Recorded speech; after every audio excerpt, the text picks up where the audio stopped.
अब आपको सीधे लेकर के चलते गुजरात की केवड़िया, जहां इस वक्त गृह मंत्री का संबोधन चल रहा है। टुकड़े टुकड़े करने का षड्यंत्र किया था। भारत, पाकिस्तान और 550 से ज्यादा राजे रजवाड़ों को अलग कर देश को खंड खंड करने की एक योजना थी। उसको विफल करते हुए सरदार वल्लभ भाई ने आज एक अखंड भारत बनाने का जो संकल्प लिया था, आज उनका जन्मदिन है। और आजादी का अमृत महोत्सव, आजादी के 75 साल जब समाप्त हो रहे हैं, उस वक्त देश के प्रधानमंत्री जी ने आजादी का अमृत महोत्सव मनाने का निर्णय किया है। अमृत महोत्सव मनाने के लिए एक और तो 15 अगस्त सन 47 से लेकर आज तक हमारे सामने कई सारी उपलब्धियां, कई सारी सिद्धियां पड़ी, कई सारे संघर्ष, कई सारे बलिदान हमारे सामने पड़े हैं।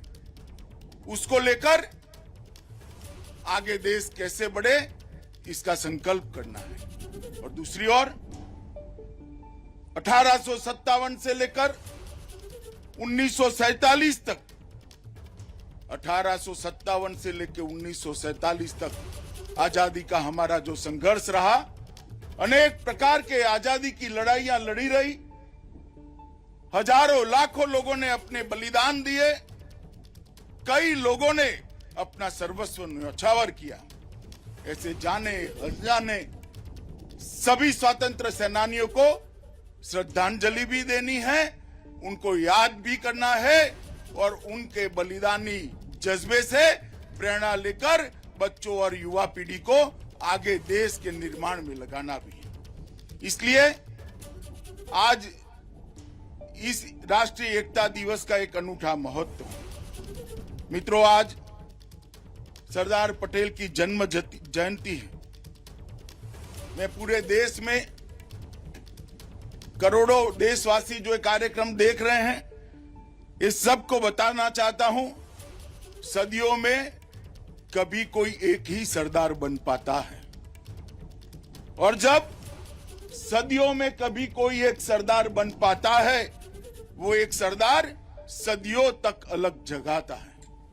आज हमारे सामने सरदार साहब नहीं है, मगर परेड करते हुए जवान, सांस्कृतिक कार्यक्रम रजू करते हुए हमारे बच्चों के चेहरे पर जो भाव था, वो सरदार पटेल का ही भाव था। सरदार साहब की दी हुई प्रेरणा ने ही आज इस देश को एक और अक्षुण्ण रखने का काम किया है, और आज उनकी प्रेरणा देश को आगे ले जाने के लिए हमें एकजुट रखने में सफल हुई है।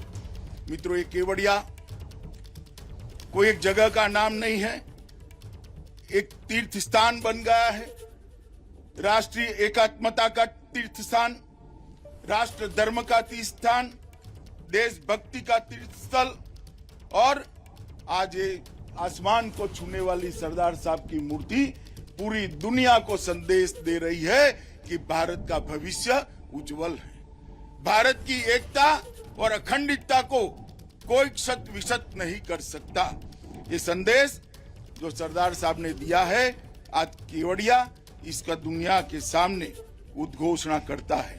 मित्रों, आज मैं आप सभी को ये कहने आया हूं कि सरदार साहब, उनका जीवन हम सब के लिए, बच्चों के लिए, युवाओं के लिए विशेषकर बहुत प्रेरणादायी है। सरदार साहब ने एक गरीब किसान के घर में जन्म लेने के बाद बैरिस्टर तक की पढ़ाई कर अपनी कैरियर छोड़कर गांधी जी के आह्वान पर आजादी के आंदोलन में जुड़े, और जब देश आजाद हुआ, मैंने पहले कहा, ऐसे अनेक प्रकार के संकट देश के सामने छोड़कर गए अंग्रेज। एक और विभाजन का संकट था, एक और नई शासन प्रणाली को बनाने का सवाल था, एक और नया संविधान बनना था, और सबसे बड़ा संकट था 500 से ज्यादा रियासतों का भारत संघ में समावेश करना। मित्रों, सरदार साहब ने निर्बल होती हुई सेहत के रहते भी ये काम देखते देखते देखते समाप्त कर दिया और जो लोग सोचते थे आजाद भारत खंड खंड बिखर जाएगा, उनके सारे इरादों पर पानी फेरते हुए एक अखंड भारत का निर्माण हमारे सरदार पटेल ने किया था। एक जमाने में आचार्य चाणक्य ने देश को एकजुट किया था, उसकी सदियों के बाद सरदार पटेल ने देश को एकजुट करने का काम किया और इसी का प्रतिफल है कि आज देश गर्व के साथ विश्व के अंदर अपना स्थान मजबूत कर रहा है। सरदार का जीवन, उनका व्यक्तित्व, उनकी कृति हम सबको सदैव प्रेरणा और मार्गदर्शन देती है। सरदार साहब ही थे जिन्होंने आजादी के आंदोलन में किसानों की आवाज बुलंद की, सहकारिता की नींव डाली और अंग्रेजों के सामने जो आजादी का आंदोलन चलता था उसका व्यवहारिक पक्ष, जिस नीतियों का पैर जमीन पर हो, इस प्रकार का व्यवहारिक पक्ष का नेतृत्व हमेशा सरदार पटेल ने दिया। और इसीलिए हरिवंश राय बच्चन ने सरदार पटेल के लिए एक कविता लिखी थी, पटेल देश के निगहबान है और पटेल देश की निडर जबान है। किसी भी बात को बेकाब तरीके से रखना, और वो जरा भी झिझकते नहीं थे। और इसलिए आज जब भारत माता का एक अखंड स्वरूप देख रहे हैं, वो केवल और केवल सरदार साहब के कर्म का ही नतीजा है, उनके दृष्टि का ही नतीजा है। मित्रों, जब सारे राजे रजवाड़ों को भारतीय संघ में विलय करना था, तब सरदार साहब की तबीयत कुछ ठीक नहीं चल रही। सरदार साहब की बेटी ने अपने डायरी के अंदर, जो उनकी निजी सचिव भी थी, लिखा है सुबह 5 बजे मीटिंग शुरू होती थी, रात को 11 बजे तक सबको मिलना चालू रहता था। मित्रों, हम सब जानते हैं इतिहास को। जाम साहब के नेतृत्व में काठियावाड़ के साथ स्टेट हो, त्रावणकोर हो, भोपाल हो, हैदराबाद का पुलिस एक्शन हो, ये सब के द्वारा देश के अलग अलग हिस्सों को भारत के साथ जोड़ने का काम सरदार पटेल ने किया। मगर एक हिस्सा जो उन्होंने इस भारत का बनाया, इसके प्रति किसी का ध्यान नहीं है। लक्षद्वीप आजादी जिस दिन मिली, 15 अगस्त को, उसी दिन सरदार पटेल ने हमारे लड़ाकू जहाज तीर को लक्षद्वीप पर भेज दिया था। और तीर ने वहां जाकर हमारी नौसेना ने जब वहां तिरंगा फहराया, उसके कुछ घंटे के बाद ही पाकिस्तान का जहाज भी वहां पहुंचा था। मगर उसके पहले लक्षद्वीप पर भारत का झंडा फहर चुका था और इसके कारण आज लक्षद्वीप भारत का हिस्सा है। ढेर सारा समुद्री किनारा वहीं से हमारा सुरक्षित होता है।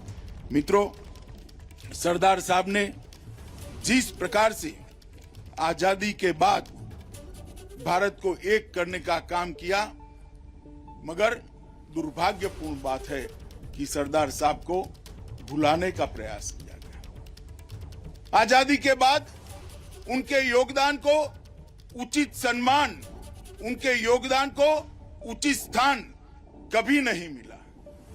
मगर ना उनको भारत रत्न दिया गया, ना उनको उचित सम्मान दिया गया।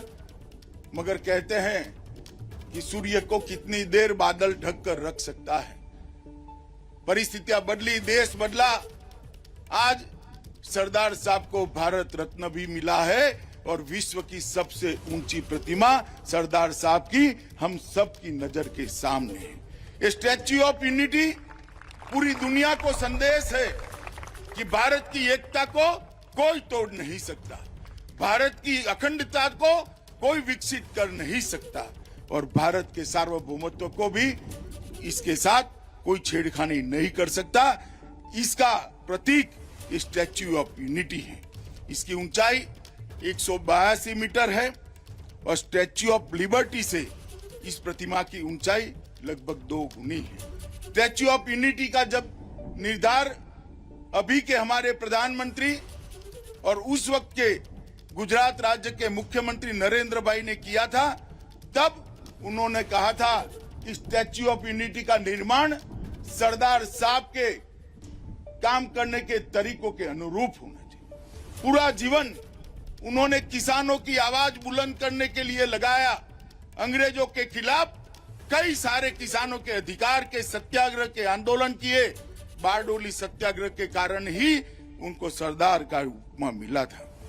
देश भर के किसानों के कृषि में उपयोग हुए औजारों का लोहा इकट्ठा कर नरेंद्र भाई ने कल्पना की कि सरदार साहब की एक बहुत बड़ी मूर्ति बनाई जाए, और इस मूर्ति में जो लोहा है ये देश भर के करोड़ों किसान भाइयों के हल्का या किसी कृषि औजार का पिघला कर बनाया गया लोहा आज एक सरदार साहब का स्टैच्यू बनकर यहाँ पर खड़ा है। मैं मानता हूँ ये सरदार साहब को सच्ची श्रद्धांजलि देने का काम किया है। 135 मीटर ऊंचाई पर एक दर्शक दीर्घा है जिसमें लगभग 200 लोग ये विहंगम दृश्य को देख सकते हैं। वहां से सरदार सरोवर डैम, सापुतारा और विंध्याचल की खूबसूरत पर्वत श्रृंखलाओं को भी हम देख सकते हैं। ये स्टैच्यू ऑफ यूनिटी का निर्माण केवल और केवल 46 महीनों में किया गया है। 46 मंथ। इतना बड़ा स्ट्रक्चर सिर्फ 46 महीनों में किया गया। 70,000 मैट्रिक टन सीमेंट का उपयोग हुआ है। 6,000 मैट्रिक टन स्ट्रक्चरल स्टील और 18,500 मैट्रिक टन रीइंफोर्समेंट बार का इस्तेमाल किया गया है। मित्रों, इसके अंगूठे की ऊंचाई 3.6 मीटर है और सरदार सरोवर बांध से 3.5 किलोमीटर के खूबसूरत स्थान पर इसको बनाया गया है। मैं इसका वर्णन देश के युवाओं के लिए इसलिए करता हूं कि ये जो हमारी देश की एकता का तीर्थ स्थल है, इसका आप एक बार जरूर विजिट करिए। यहाँ से जो चेतना और ऊर्जा प्राप्त होगी वो आप सभी को आने वाले जीवन में देश के लिए काम करने की प्रेरणा लेगी। मित्रों, 30 महीने के भीतर, इसके उद्घाटन के 30 महीने के भीतर 50 लाख से अधिक पर्यटकों ने स्टैच्यू ऑफ यूनिटी के दर्शन किए हैं और 1 साल से भी अधिक समय में स्टैच्यू ऑफ यूनिटी ने अमेरिका में स्टैच्यू ऑफ लिबर्टी के फुटफॉल को पार कर दिया है। आज यहाँ पर हर रोज 15,000 से ज्यादा टूरिस्ट आते हैं और ढेर सारे लोग यहाँ पर आकर सरदार साहब को श्रद्धांजलि देते हैं। मैं मानता हूँ कि ये स्थल हमारे प्रधानमंत्री नरेंद्र मोदी जी की दूरदृष्टि का नतीजा है और यहाँ से ही आने वाली पीढ़ियां देश को एक और अखंड रखने की प्रेरणा लेकर जाती हैं। मित्रों, जब भारत में 2014 में बदलाव हुआ, मोदी जी के नेतृत्व में सरकार बनी, तब 2014 में प्रधानमंत्री मोदी जी के नेतृत्व में 31 अक्टूबर को राष्ट्रीय एकता रूप में मनाने का निर्णय किया गया और इसलिए किया गया कि सालों तक आजादी के लिए सरदार पटेल ने जो संघर्ष किया वो सालों तक हमारी युवा पीढ़ी को प्रेरणा देता रहे।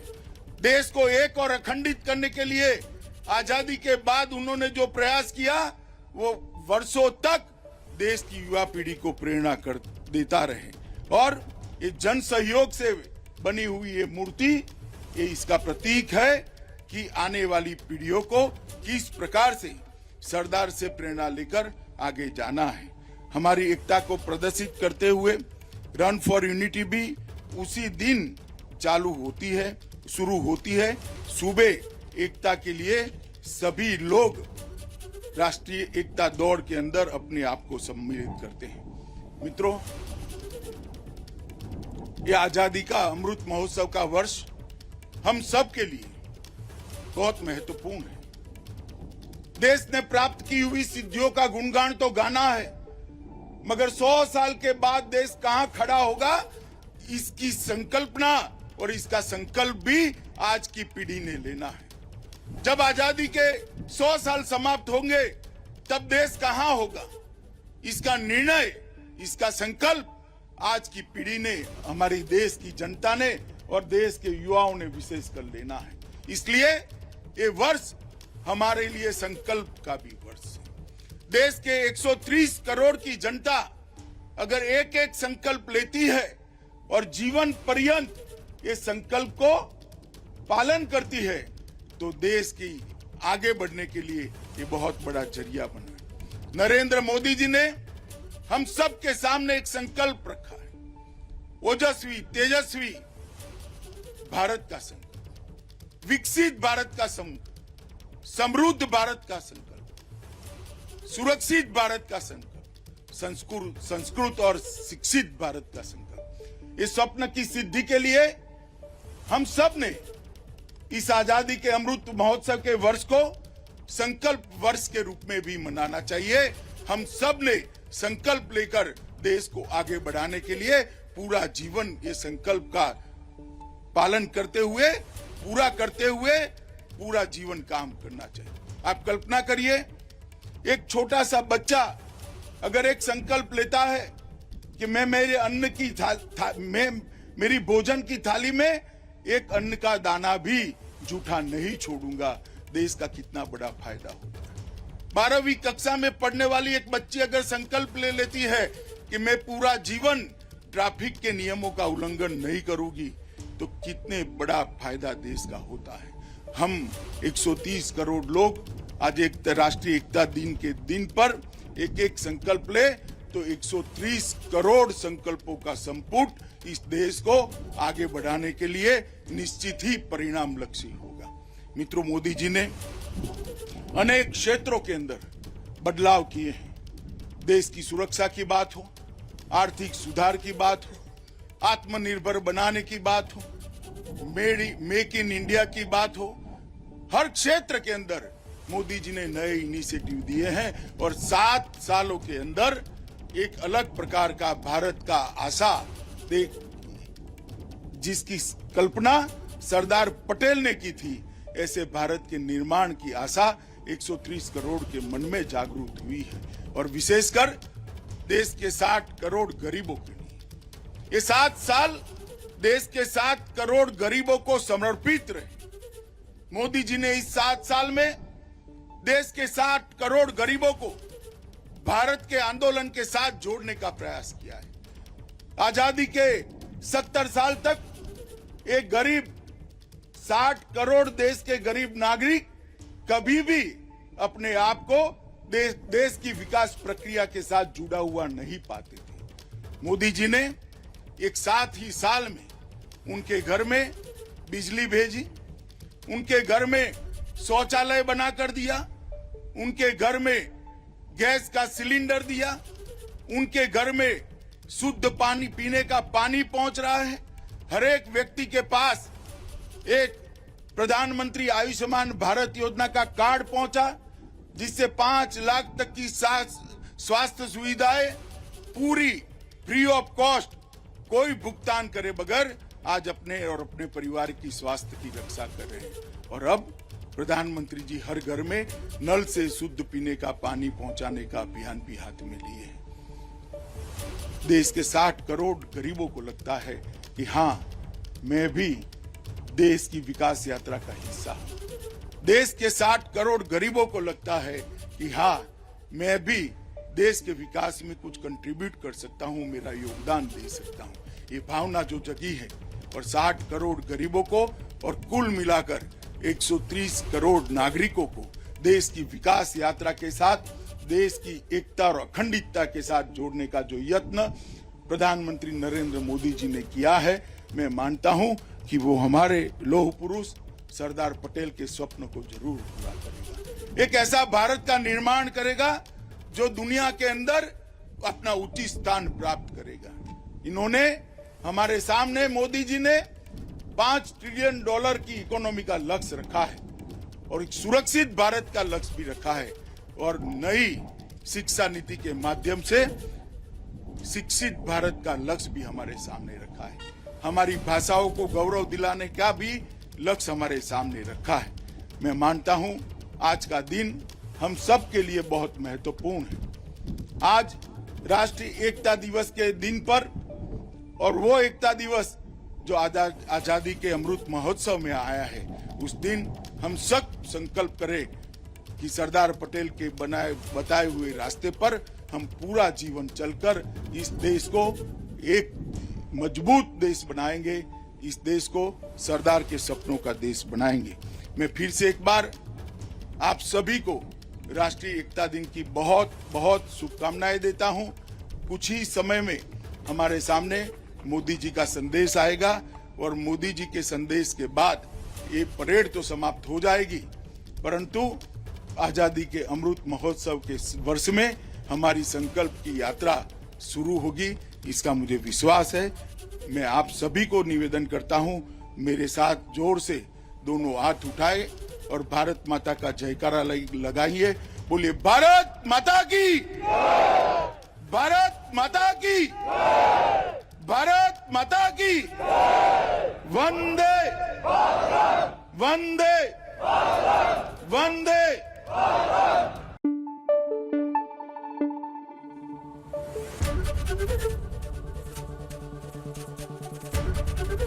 एबीपी न्यूज आपको रखे आगे।